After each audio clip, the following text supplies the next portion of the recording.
So I have some fun photos to share with you. Oh, great. A lot of these were from before your time. This is from the 70s. Yeah. There I am. Oh my gosh. That's right, that's right. Look at all those kids. Yes. You guys got me good on this one. Wow. This is Children's Chorus 1980s.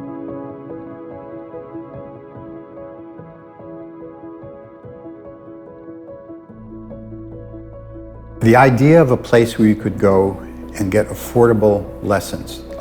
And I want to emphasize that this wasn't just for little kids. I mean, maybe in the founding in the 20s and 30s, it was primarily for like the settlement houses historically.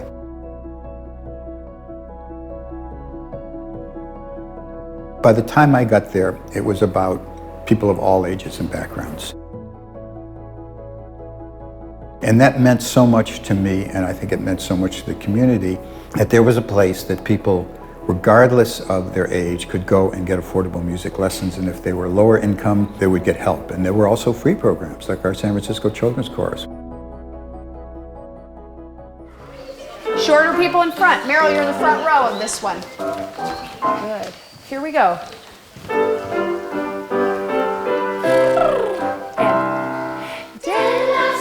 So I've been teaching this same choir for 20 years, and I've never gotten tired of it.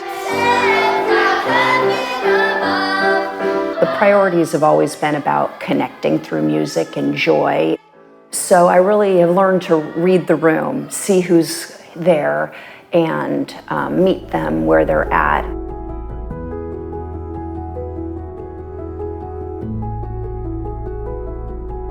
What's really important to me is I want them to know that it's free, it's for everybody, and it's more process-oriented, more discovery-oriented. There's no prerequisites musically, and that it's a joyful space.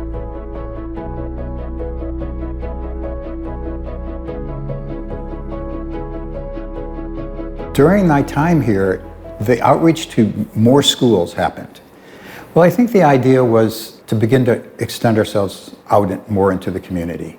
And that became, through various programs, that became a mission of the Music Center in the years that followed. The Inner City Young Musicians program is a good example of that, I think.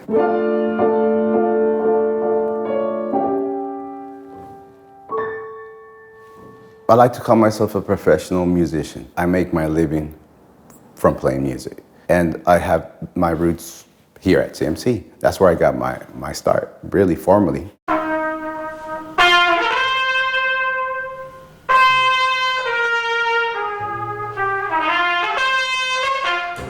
The center provided a strong foundation, and the wonderful teachers that I had and have, because I'm a student for life, they really inspired me and created a place for me to explore music as not only as an art form of expression, but as an identity of who I am.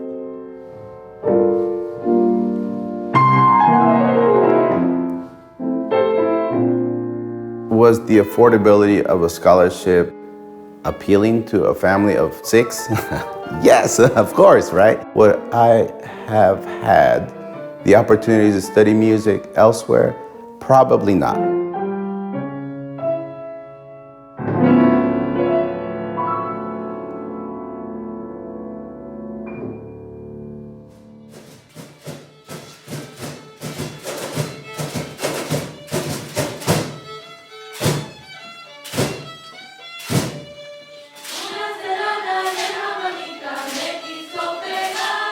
In 1978, when I came here, it had a budget of probably a tenth of what it is now. It had far fewer than half the students that it has now, and it had virtually no outreach programs. It was a wonderful institution, but it was relatively small and relatively insulated. There had just become some Latin music that had started. It was just a much smaller, much more modest institution, and then it grew.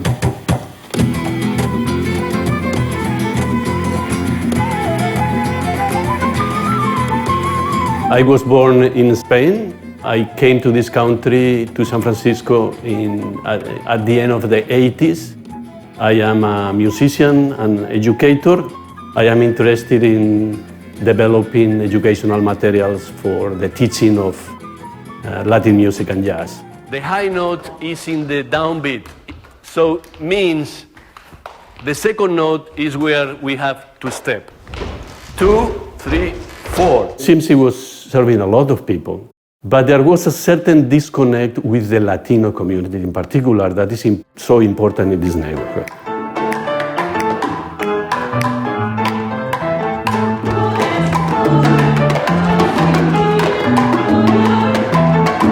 The MDYMP was created as a free scholarship program, similar to other scholarship programs at CMC.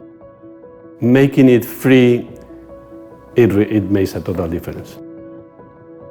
Not many families can afford to invest thousands of dollars annually into their child's music education. Some of those kids did not have a lot of things in their life that were stable. But the Saturday classes, they were stable. They were there for them. The private lessons, they were always there from them. That was an anchor that for a lot of kids was very important.